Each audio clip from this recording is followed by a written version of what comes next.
Chers amis téléspectateurs, bonjour et bienvenue à notre émission Parole de vie, le rendez-vous avec le message de la Bible. J'aimerais aujourd'hui attirer votre regard sur un personnage éminent de l'Écriture sainte. Il s'agit de Moïse et une partie de son histoire nous est rapportée dans l'Épître aux Hébreux au chapitre 11 et au verset 23. La lecture que nous faisons nous informe que c'est par la foi que Moïse, à sa naissance, fut caché pendant 3 mois par ses parents, parce qu'ils virent que l'enfant était beau et qu'ils ne craignirent pas l'ordre du roi. C'est par la foi que Moïse, devenu grand, refusa d'être appelé fils de la fille de Pharaon, aimant mieux être maltraité avec le peuple de Dieu que d'avoir pour un temps la jouissance du péché, regardant l'opprobre de Christ comme une richesse plus grande que les trésors de l'Égypte, car il avait les yeux fixés sur la rémunération. Amen. Notre lecture nous place des siècles en arrière, dans cette période tragique où le peuple d'Israël gémissait sous l'oppression et la dure servitude que Pharaon lui imposait. En fait, cette situation nous montre comment notre vie, notre existence peut évoluer dramatiquement. L'Écriture nous enseigne qu'à l'époque de Joseph, il y avait environ 70 personnes qui composaient la famille de Jacob, et le pharaon de l'époque les avait reçus et les avait installés dans la meilleure partie du pays, le fameux pays de Goshen. Et là, la bénédiction de Dieu s'est manifestée. De cette petite tribu de 70 personnes, il y a eu des multitudes qui sont nées. Et à l'époque de Moïse, on estime que le peuple comprend environ 3 millions d'individus. Alors, un nouveau pharaon, une nouvelle dynastie vient régir les affaires de l'État, et c'est ainsi que l'analyse politique de l'époque fait que ce peuple est ingérable. On ne peut pas gérer 3 millions d'individus à l'intérieur d'une nation qui n'appartiennent pas à cette nation. Alors, un plan machiavélique est mis en place. Il s'agit d'opprimer le peuple, de l'accabler de lourds travaux. Tout cela fait partie, voyez-vous, d'un plan de destruction systématique. Mais ce qu'il y a d'extraordinaire, c'est que Dieu aussi avait un plan, et Moïse faisait partie du plan de Dieu. Voyez-vous, les circonstances de votre vie peuvent être détériorées. Vous êtes passé d'une excellente situation à une situation nettement moins avantageuse. Peut-être que cela se traduit par des difficultés sur le plan familial, sur le plan professionnel. Vous êtes accablé de tous côtés. Il semble que vous aussi, à votre manière, un pharaon vous impose une dure servitude. Mais prenez courage.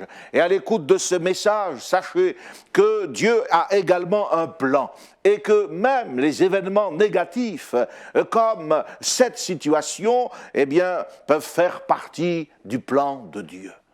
La Bible nous dit que pour fuir la menace qui pesait sur les enfants juifs, les parents du bébé Moïse, voyant qu'il était beau, l'ont couché dans un panier en osier et l'ont livré aux eaux du Nil. En réalité, il le jetait dans les bras de Dieu.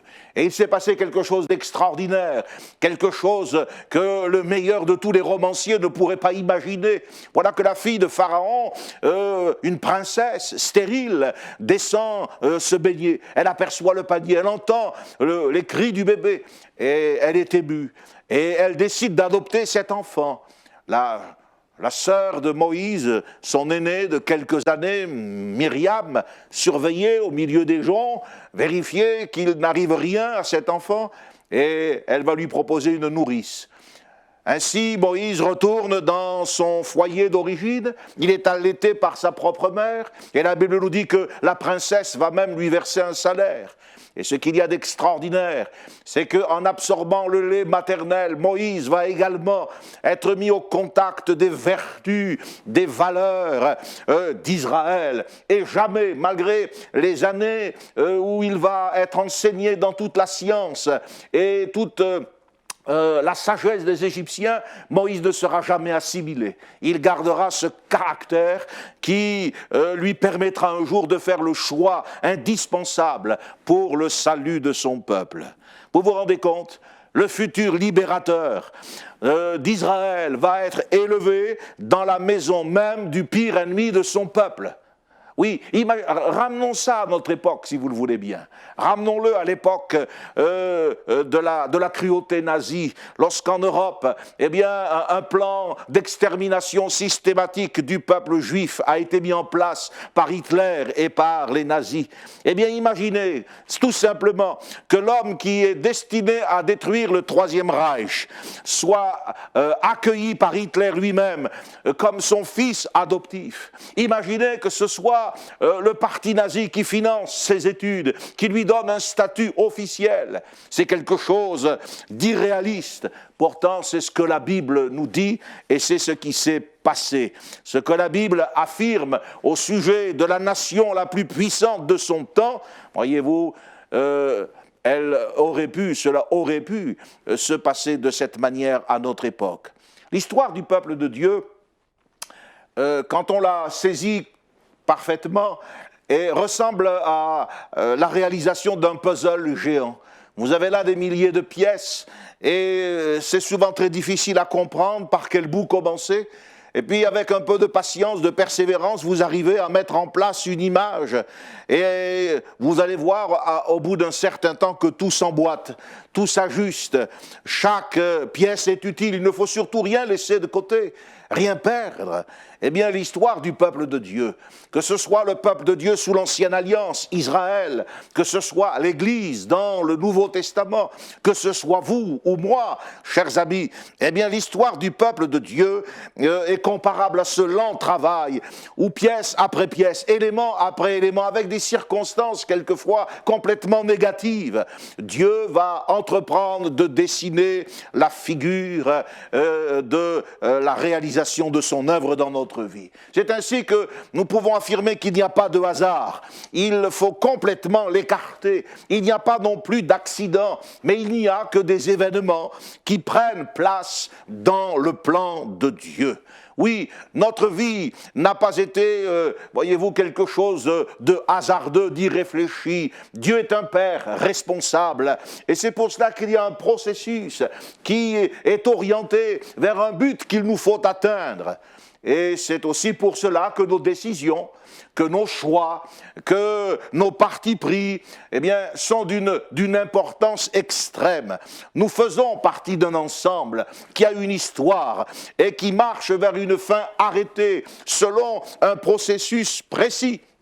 Dans ce chapitre 1 et ce chapitre 2 du livre de l'Exode, car c'est à cela que je fais référence, et c'est là que vous pouvez trouver tous les détails de l'histoire de Moïse. Vous vérifierez que par le choix d'hommes et de femmes qui étaient des gens ordinaires, comme nous le sommes, la plupart d'entre nous, eh bien, Dieu a mis en place les pièces de ce puzzle, les éléments de son plan. Le tyran d'Égypte a beau chercher à se rendre maître de la situation, elle lui échappe constamment. Lui qui croit contrôler les hommes, les temps, les circonstances, est complètement dérouté. Dieu garde l'initiative des opérations, même dans les temps difficiles. Les plans de Pharaon ont été déjoués par des sentiments humanitaires des sages-femmes. Les sages-femmes qui craignaient Dieu et qui n'ont pas voulu dénoncer les enfants mâles, qui n'ont pas voulu les mettre à mort. Ce sont les parents de Moïse, les descendants de Lévi, qui étaient d'un caractère bien trempé, qui ne se sont pas laissés effrayer et qui ont gardé en vie l'enfant. Et puis il y a eu la stérilité de cette princesse auquel je faisais allusion. Et puis il y a eu aussi également cette jeune sœur, Myriam, qui a regardé dans les roseaux et qui, avec beaucoup d'à-propos, est venue parler d'une nourrice à la princesse stérile. On se rend compte qu'avec ces éléments humains, ces agents humains qui appartiennent au quotidien, une sage-femme, une femme qui nourrit le désir d'obtenir un enfant, une mère déterminée, une sœur attentive, on se rend compte que le plan de Dieu se met en place. Le libérateur qui allait amener le peuple d'Israël à sortir de la maison de servitude était entre les mains de Dieu.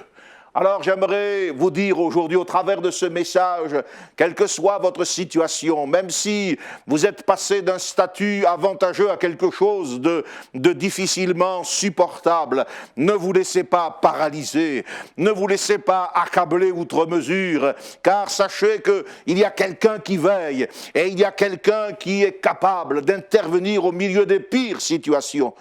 Vous ne pouvez pas dire jusqu'où les effets de votre foi iront, car chaque fois, que vous croyez, vous enclenchez le bras tout-puissant de Dieu. Et en raison de votre foi, cette souveraineté divine qui nous échappe, il est dit, la grandeur de Dieu nous échappe, cette souveraineté divine se mettra en place. Voilà pourquoi j'aimerais parler de ce libérateur que fut Moïse. La Bible nous dit, nous l'avons lu à 3 reprises, Moïse devenu grand. Quand il eut grandi, la fille de Pharaon a vu revenir le nourrisson vers elle. Allaité par sa mère, il revient dans la maison de Pharaon qui va l'élever comme un fils. Ensuite, il nous est dit que Moïse, devenu grand, se rendit vers ses frères. Et là, il fut témoin de leurs travaux pénibles. Et puis l'Épître aux Hébreux, nous l'avons vu, nous dit que c'est par la foi que Moïse, devenu grand, refusa d'être appelé fils de la fille de Pharaon. À 3 reprises dans la vie de ce personnage, il y a cette information importante. Moïse, devenu grand. Quand il eut grandi, l'expression dans le texte hébreu, c'est Ish à Moshe. Ish à Moshe, c'est-à-dire Moïse l'homme. Et dans le livre des psaumes, par exemple, il est dit « Prière de Moïse, homme de Dieu ». Ou bien dans le Deutéronome, il est dit « Voici la bénédiction que Moïse, homme de Dieu, prononça sur Israël ». Moïse n'est pas resté un nourrisson dans son berceau. Il n'est pas resté un jeune enfant et un étudiant à la cour de Pharaon. Moïse est devenu un homme, et il est devenu un homme de Dieu. C'est-à-dire un individu parvenu à la plénitude des dons prophétiques. Quelqu'un qui est parvenu dans une totale dépendance à l'Esprit de Dieu, à assumer des responsabilités au sein du peuple de Dieu. Nous avons donc ici la croissance physique de l'enfant. Il est question du développement psychologique et mental du jeune adolescent. Et enfin, de la maturité spirituelle. L'adulte qui est capable de faire des choix de vie, qui est capable de les assumer. Vous savez que dès que le processus de la vie humaine est enclenché chez nous, les hommes, nous développons tous, d'après certains facteurs qui sont liés à notre hérédité, nous développons tous cette faculté de croître sur le plan physique. Certains grandissent plus rapidement que les autres, mais sur le plan émotionnel, sur le plan psychologique et spirituel, tous ne grandissent pas de la même façon. Et il y en a même certains qui refusent de grandir. Pourquoi ? Parce que contrairement à ce processus physique, de croissance physique qui est enclenché de par notre naissance, le processus du développement personnel est laissé à notre volonté, est laissé à notre bon vouloir. L'apôtre Paul, par exemple, disait dans une de ses épîtres, « Lorsque j'étais enfant, je parlais comme un enfant, je pensais comme un enfant, je raisonnais comme un enfant. Mais lorsque je suis devenu un homme, j'ai mis de côté ce qui était de l'enfant. » Littéralement, j'ai fait disparaître ce qui était de l'enfant. Voyez-vous, il Il y a un statut de l'enfant, il y a un statut du jeune homme, et puis il y a aussi ce statut de l'homme parvenu à l'âge adulte. Ce qui est vrai pour l'individu, pour le croyant, est vrai aussi pour les ministres de la parole. Il y a une forme de ministère qui, dans ses débuts, appartient à l'âge de l'enfance. Et puis, il y en a un qui fait partie de l'âge adulte. Il y a une vision, une émotion, un langage qui est approprié à l'enfance. Et il y a aussi une vision, une réflexion qui est appropriée à l'âge adulte. C'est important de vouloir grandir et de savoir si on a grandi. Parce que grandir nécessite d'accepter de se dépouiller, de renoncer à ce qui caractérise l'enfant. Paul dit qu'il a fait disparaître. Lorsque la Bible dit que Moïse, devenu grand, a commencé à faire des choix pour sa vie qui ont impliqué le salut du peuple, c'est parce qu'il avait fait disparaître les émotions et les réalités de l'enfance. Nous sommes exhortés dans la parole de Dieu à ne pas rester indéfiniment des enfants. Paul dit « Ne soyez pas des enfants sous le rapport du jugement ». Pour ce qui est du mal, soyez comme des petits-enfants, oui, soyez innocents, car nous ne voulons plus rien avoir à faire avec le mal.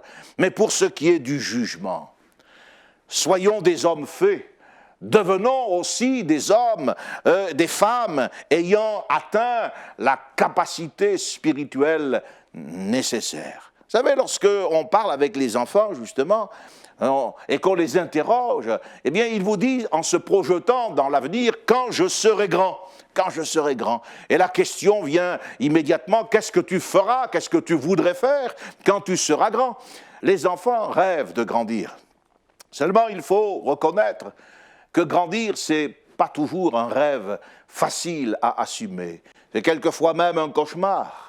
Et c'est pour ça qu'il y a des individus qui refusent de grandir, et certains vivent dans ce que j'appelle le syndrome de Peter Pan, c'est-à-dire l'idéalisation d'une enfance perpétuelle, le refus d'une vie d'adulte. Vous connaissez tous ce dessin animé, cet homme qui refuse de grandir, Peter Pan. Dans notre société, choisir la vie d'adulte et laisser au bon vouloir de chacun. Nombreux sont ceux qui ont peut-être physiquement acquis la taille d'un adulte, mais qui sont restés sur le plan psychologique, sur le plan mental et sur le plan spirituel encore, émotionnel, des enfants. Et c'est pour cela que la parole de Dieu nous encourage sur le plan de la vie de l'esprit à grandir, car il y a un peuple à délivrer. Et c'est pour cela, voyez-vous, que Dieu prend du temps. Il prend du temps avec les gens, il prend du temps avec les choses, il a pris du temps avec Moïse, car il faut laisser aux gens et aux choses le temps de se développer. Il y a des gens qui oublient que le développement spirituel demande du temps, nécessite du temps. Il y a beaucoup de gens qui veulent devenir des sommités du soir au matin, et en plus, tenez-vous bien, ils veulent dormir cette nuit-là. Ah, mais c'est pas possible, mes amis. Grandir est un long processus qui réclame, eh bien, une gestion du temps et une utilisation du temps adéquate. Il n'existe pas de résultat rapide dans ce domaine. Et si il y a un ami téléspectateur qui se trouve dans cette situation, qui a refusé de grandir parce que peut-être il a cru qu'une vie heureuse était d'abord une vie libre de toute contrainte, une vie libre de toute obligation, tournée vers le plaisir, tournée vers la jouissance immédiate, eh bien qu'il se trompe. La vision biblique de la maturité est celle de la responsabilité. Et c'est vrai que cette responsabilité est souvent associée à des souffrances, à des difficultés, mais elle est aussi, que Dieu soit béni, assaisonnée de joie, assaisonnée de moments de bonheur qui nous font apprécier la vie sous un autre angle. N'oubliez pas que nous grandissons également, très souvent à partir de nos échecs. Nous grandissons très souvent à partir d'expériences qui semblent contredire notre vocation. Mais parce que Dieu veille, comme il veillait sur l'accomplissement de son plan lorsqu'Israël criait vers lui et soupirait après un libérateur, il veille sur la formation et sur le travail dans le libérateur lui-même. Moïse, nous dit l'Écriture, est devenu un homme puissant en œuvre et en parole.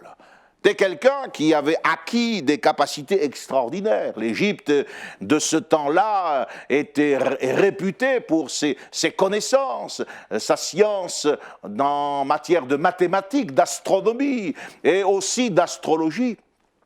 Et il a été éduqué dans toute la science des Égyptiens. Mais est-ce que c'est vraiment cela qui a fait sa force ?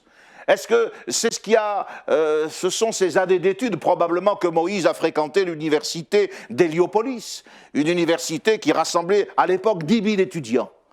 Mais est-ce que c'est à partir de ces ressources apprises que Moïse est devenu cet homme puissant en parole et en œuvre ? Je ne pense pas. L'Écriture nous dit qu'il n'a plus paru de prophète semblable à Moïse, à qui l'Éternel pouvait s'adresser face à face comme un homme parle avec son ami. Et l'Écriture nous dit que Dieu avait fait par la main de Moïse des miracles extraordinaires. La main de Moïse était une main puissante.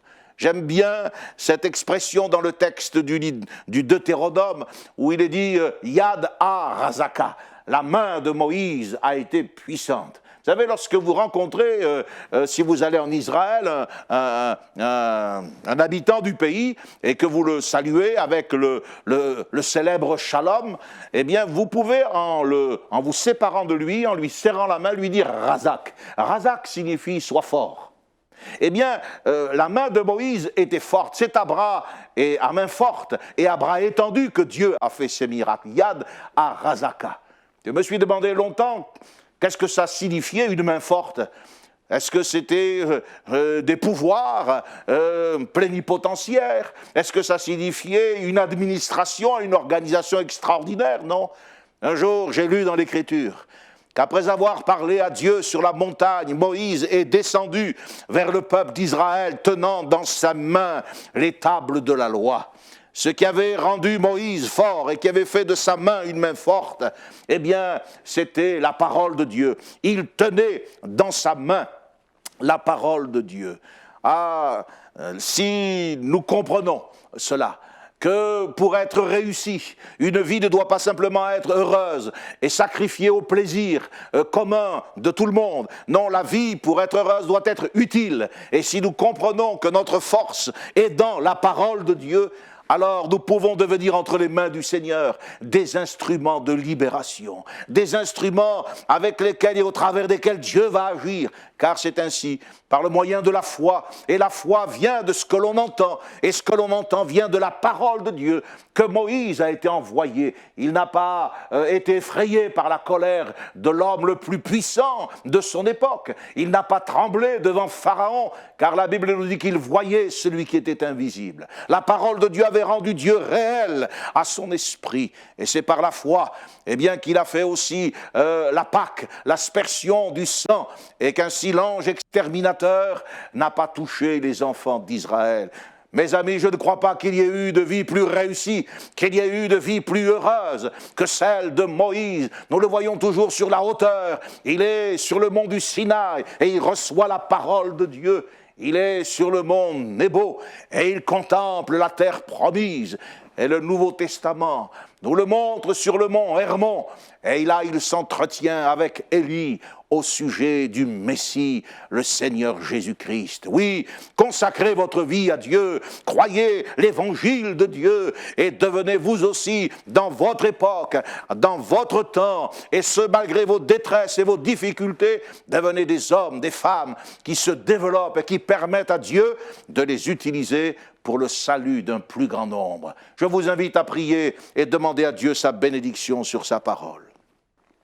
Nous te remercions et nous te rendons grâce parce que tu as utilisé Moïse d'une manière remarquable et tu veux utiliser chacun de nous amener à être des instruments de délivrance, des libérateurs, par le témoignage que nous devons rendre à Jésus-Christ notre Sauveur. Veuille donc, Seigneur, mettre ta bénédiction sur ta parole, développer en nous la soif de mieux te connaître, de mieux te servir, et délivre-nous de cette puérilité, de cet enfantillage qui consiste à croire que pour être heureux, il faut rester des enfants. Oh, nous voulons tendre vers la perfection et nous voulons être agréables. Dans le nom de Jésus, nous te le demandons. Merci Seigneur. Amen.